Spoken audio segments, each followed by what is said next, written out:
Hi friends, Vemulawada నుంచి 2 కిలోమీటర్ల డిస్టెన్స్లో నాంపల్లి గుట్ట లక్ష్మీ నరసింహస్వామి టెంపుల్ అయితే ఉంటుంది.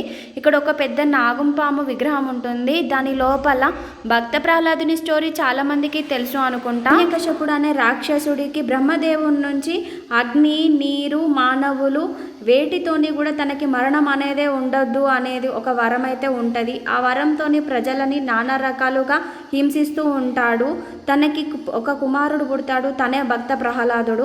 తను విష్ణుమూర్తికి చాలా భక్తుడు. ఇలా ఉండడం హిరణ్యకశపునికి అసలు నచ్చదు. తనని చంపడానికి కూడా చాలా రకాలుగా ట్రై చేస్తాడు. నేను ఇప్పుడు నిన్ను చంపబోతున్నా, నీ విష్ణుమూర్తి వచ్చి నిన్ను కాపాడుతాడా అని చంపబోతున్న టైంలో లక్ష్మీ నరసింహస్వామి అవతారంలో విష్ణుమూర్తి వచ్చి హిరణ్యకశపుని సంహరిస్తాడు.